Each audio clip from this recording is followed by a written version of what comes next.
Iran ने America के तमाम एयर डिफेंस सिस्टम जो मिडिल ईस्ट में मौजूद थे 90% तबाह कर दिए हैं और इस तरीके से नकारा और तबाह किए हैं कि अब वो ईरानी ड्रोन्स जो वहां से गुजरते हैं या किसी हदफ को निशाना बनाते हैं तो वो नजर नहीं आते। ये खबरें अमेरिका, वाशिंगटन, न्यूयॉर्क तक पहुंच गई और वहां सफ़े मातम है और ट्रंप की क्लास ली जा रही है। एक तो खबर ये है। दूसरी बड़ी अहम खबर ये है, अमेरिका ने असला साजी की मजीद फैक्ट्रियों को लाइसेंस देने का फैसला किया है और मिडिल ईस्ट जंग तनाजर में जब इसराइल ने उन्हें कहा कि असला खत्म हो रहा है तो अमेरिका ने उसे एक और ऑर्डर दे दिया है, यानी कि $153 मिलियन का बम सिर्फ खरीदेगा इसराइल अमेरिका से। ये मुआहदा हो गया है। ये नाज़रीन आज की ताज़ा तरीन है। अस्सलाम वालेकुम। इय्याका नअबुदु व इय्याका नस्तईन इहदिनस सिरातल मुस्तकीम। मैं जावेद इकबाल। नाज़रीन, ऐसी ऐसी खौफनाक खबरें आ रही हैं जिससे ना सिर्फ दुनिया हिल रही थी, पहले मिडिल ईस्ट हिल रही थी, लेकिन अब तो हालत ये है कि अमेरिका के अंदर भी सफ़े मातम बिछ गया।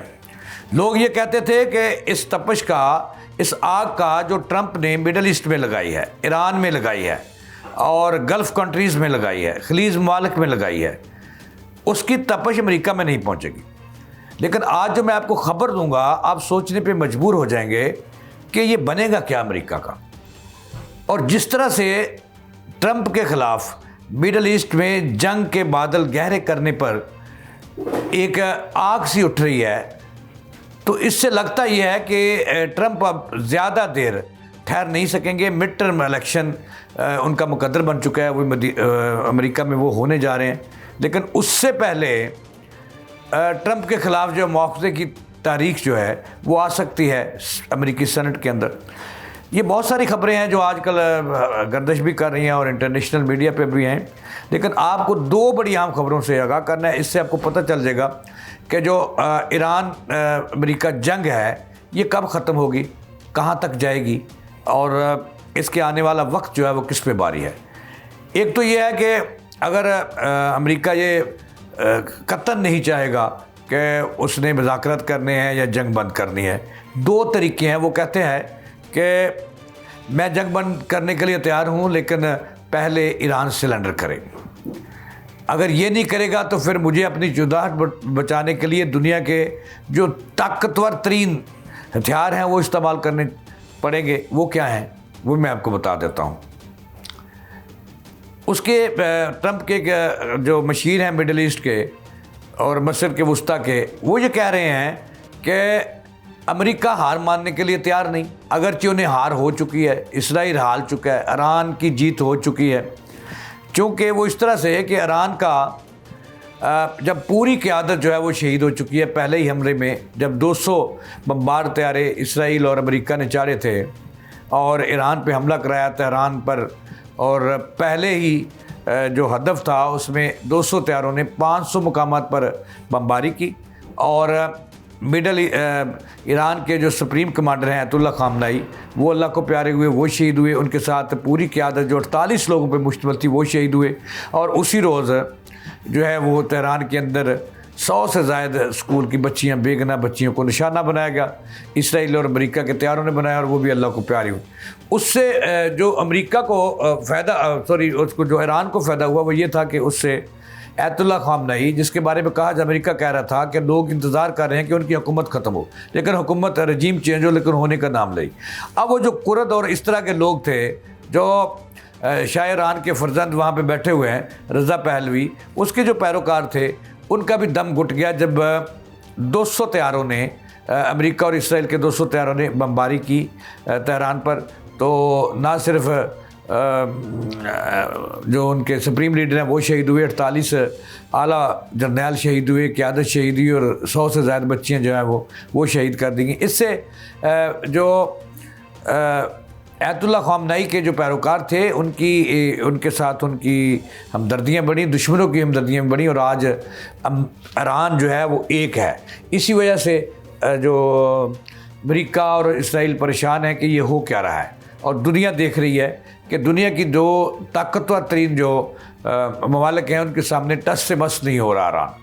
अब जो ख़बर देनी है, ख़बर ये है कि इस वक्त एक वीडियो लीक हुई है और वो नशर हो गई है अमेरिका के बड़े चैनल्स पर, जिसमें ट्रंप करार करते हुए दिखाई दे रहे हैं कि इस वक्त ईरान की सूरत हाल इंतहाई गंभीर हो चुकी है और अमेरिका जो है उसकी तबाही हुई है। उसने तस्लीम किया है अपने एक अजलास में, जो अमेरिकी चैनल्स पर नशर हो गए हैं।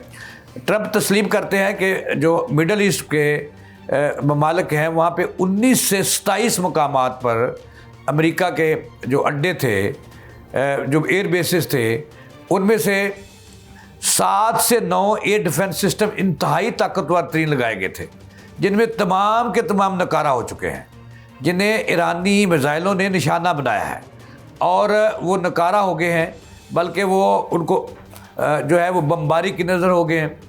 और अब जो इक्का दुक्का अमेरिका का एयर डिफेंस मिडल ईस्ट में बचा है वो इस कदर नकारा है कि वो ईरान जब उसके मिसाइल आते हैं तो वो उसमें नहीं आते, उनमें वो डिटेक्ट नहीं होते।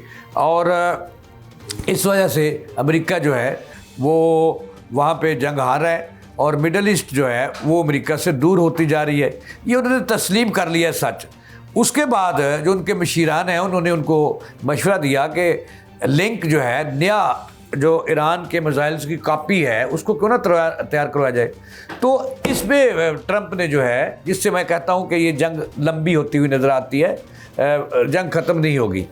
उसमें जो ट्रंप के मशीरान थे उन्होंने जो दुनिया की टॉप क्लास अमेरिकन कंपनी असला बनाने वाली, तो उनको दावत दी और ये 2 रोज़ कबल बड़ी अहम मीटिंग हुई है जिसकी सदारत ट्रंप ने की है, जिसमें कंपनियों से कहा गया कि अंबार लगा दें असले के और नए जो कापी हैं ये मिसाइल्स वो बनाएं, फौरी तौर पर बनाएं। बहुत सारे सौदे हुए हैं। जो अमेरिका की 9 कंपनियां हैं असला बनाने वाली कंपनियां, जिनके नाम अभी मैं आपको बताऊंगा, कि उनको वो सौदे दे दिए गए हैं कि ये फौरी तौर पर ईरान के मिसाइलों की कापी बनाए, नया एयर डिफेंस सिस्टम वहाँ पे मुंतकिल करना है, वो भी तैयार करें। ये सारा कुछ हो रहा है और ये ताने बाने हैं कि ट्रंप जंग जो है वो आगे ले जाना चाहता है, फौरी तौर पे ख़त्म नहीं करना चाहता। मुज़ाकरात की कोई अहमियत नहीं, खोखली है। अब ये भी मैं आपको बताऊंगा कि ये जंग कैसे ख़त्म हो सकती है। अमेरिका ने अपने दोस्तों को 2 शराइत रखी हैं कि 2 शराइत मान लें वरना ईरान तबाही के लिए तैयार हो जाए। लेकिन अब ईरान ये मानने के लिए तैयार नहीं है, चूँकि ईरान को पता चल चुका है कि ट्रंप के पाँव तले से ज़मीन निकल चुकी है। मिडल ईस्ट को उनकी पहुँच से दूर हो गया है। मिडल ईस्ट के लोग ट्रंप से नफरत करने लगे हैं, अमेरिका से नफरत करने लगे हैं। और मैं एक और ख़बर आपको बताऊँ, इसी जगह बताऊँगा कि अब जो है नया एयर डिफेंस सिस्टम जो है वो अमेरिका मंगवा रहा है, जो मिडल ईस्ट में नस्ब करना चाहता है। लेकिन मज़े की बात यह है कि मिडल ईस्ट के जो सऊदी अरब, अबू धाबी यानी कि मुत्तहदा अरब अमारात, कतर, ओमान, मिस्र, दमिश्क, शाम, ये तमाम के तमाम एंटी अमेरिका हो गए हैं और ये अब तो अपने पैसे भी मांगने लगे हैं कि हमने $2 ट्रिलियन की जो सरमायाकारी अमेरिका में की हुई वापस करें, हमारा तो बुरा हाल कर दिया, आप तो हमारा तहफ़्फ़ुज़ नहीं कर सके। तो ये सूरत हाल है इस वक्त के। ट्रंप जो है वो खोखला हो रहा है और राय फरार अख्तियार करने की कोशिश कर रहा है, लेकिन उसको उनका जो बगलगीर बच्चा है, जिसको मैं उसका बगलगीर बच्चा कहता हूँ, नेतन्याहू, उसको दौड़ने नहीं दे रहा कि अगर आप भाग गए तो फिर आपकी सुपरमेसी जो है वो ख़त्म हो जाएगी और दुनिया पे थू थू करेगी। मेरे तो होगी लेकिन आप, इस वजह से अब मैं आखिर में आपको बताऊँगा कि ट्रंप के जो आखिरी 2 मुतालबे हैं वो क्या हैं और इस वजह से जंग ख़त्म हो सकती है, वो मैं आपको बताऊंगा। लेकिन इससे पहले मैंने आपको बताना है कि ये जंग लंबी होती हुई नज़र आ रही है, क्योंकि इसराइल एक तरफ अमेरिका के जो एयर डिफेंस सिस्टम जो उन्होंने नस्ब कर रखे थे ईरान को नकेल डालने के लिए और उनको पकड़ने के लिए और उनके मिसाइल्स और उनके बमबार तैयारों की निशानदेही के लिए कि जब वो 100 किलोमीटर दूर हों तो उनको पता चल जाए कि वो आ रहे हैं और उनका टास्क क्या है। तो इस पर नाकामी के बाद अब इसराइल के पास भी असला ख़त्म हो रहा है और इसराइल के नेतन्याहू ने रातों रात एक नया मुआहदा अमेरिका से किया है, जिसकी तस्दीक वाशिंगटन टाइम कर रहा है। अच्छा, वो कहते हैं कि $150 बिलियन के सिर्फ बम जो बमबार तैयारों में इस्तेमाल करने हैं ईरान के ख़िलाफ़, इसराइल ने वो मुआहदा कर लिया है अमेरिका से, ट्रंप से, कि हमें जनाब 150 मिलियन डॉलर के जो बम हैं अमेरिका वो इसराइल को दे ताकि वो इस्तेमाल कर सके। अब आपने देखा होगा कि इसराइल के तैयारों की कुछ थोड़ी जो है नकलो हरकत कम हुई है, बमबारी कम हुई है, जिसकी वजह ये बताई जा रही है कि इसराइल के पास असला ख़त्म हो चुका है और वो नकारा होने को है। जो असला के तैयार करने के या मिसाइल तैयार करने के या बम तैयार करने के उसके कारखाने थे, उनको ईरान ने तबाह बर्बाद कर दिया है। वो टोटल इस वक्त जो है ये ज़राए बता रहे हैं कि 80% जो असला तैयार करने वाले इसराइल के कारखाने हैं उनको ईरान ने निशाना बनाया है और नकारा कर दिया है और ज़मीन बोस उनकी इमारतें हो गई हैं और वहाँ आग लगी हुई है। इस वक्त भी आज भी कहा जा रहा है कि 6 मिसाइल्स लगे हैं, तो वहाँ पर जो है बाकी जो उनकी 30% इंडस्ट्री थी वो भी तबाह कर दी है असला की। तो इस वक्त जो हालात अमेरिका ट्रंप और नेतन्याहू के इंतहाई पतले हो चुके हैं और वो राय फरार तलाश कर रहे हैं, लेकिन वो इस वजह से नहीं भाग रहे कि अगर वो भागे तो उनकी जो सुपरमेसी है, जिसको वो सूरमे कहते हैं दुनिया के, वो ख़त्म हो जाएगी। अब मैं जाता जाता आपको खबर एक दे जाऊं कि इस वक्त खबर ये है कि जो ओमान का वफद और तुर्किया का जिसने रब्ता किया स्टेट डिपार्टमेंट अमेरिका से कि जाने तो भाई जंग ख़त्म हो जाए, दुनिया तबाही की तरफ जा रही है, तेल की शॉर्टेज हो गई है और दुनिया भूखी मर जाएगी। तो उन्होंने कहा ये कि ट्रंप से बात हुई है, वो एक ही चीज़ चाहते हैं कि अगर ईरान चाहता है और मिडल ईस्ट चाहता है कि जंग बंदी हो जाए तो उसका एक ही रास्ता है कि ईरान सरेंडर करे, खुलेआम जो वाइट फ्लैग हैं वो लहराए। जो दुनिया जब अमन चाहती है जंग के दौरान तो सफ़ेद झंडे लहराए जाते हैं, तो वो सफ़ेद झंडे लहरा दे, बल्कि झंडियाँ लहरा दे, तो वो जंग बंद कर देंगे, माफ़ी मांग ले, उनके कदमों में गिर जाए। लेकिन ईरान ये करने के लिए तैयार नहीं, चूँकि ईरान को पता है कि इसराइल भी तबाह होने के करीब है और अमेरिका भी बिल्कुल तबाह होने के करीब है और मिडल ईस्ट से उसकी हो गई है छुट्टी और मिडल ईस्ट वाले उससे दूर हो गए। तो इसलिए ईरान कभी भी सरेंडर नहीं करेगा और अमेरिका कभी भी जंग बंद नहीं करेगा, क्योंकि अमेरिका के बकौल और उसके करीब जंग बंद करना हार मानने के मुतरादिफ है और ईरान का भी यही मसला है। तो लिहाजा इस वक्त तक की जो इतलात है, ईरान का पल्ला भारी है इसराइल पर और अमेरिका पर। ये थी अब तक की ताज़ीम। जावेद इकबाल को दें इजाज़त, अल्लाह ने के बाद।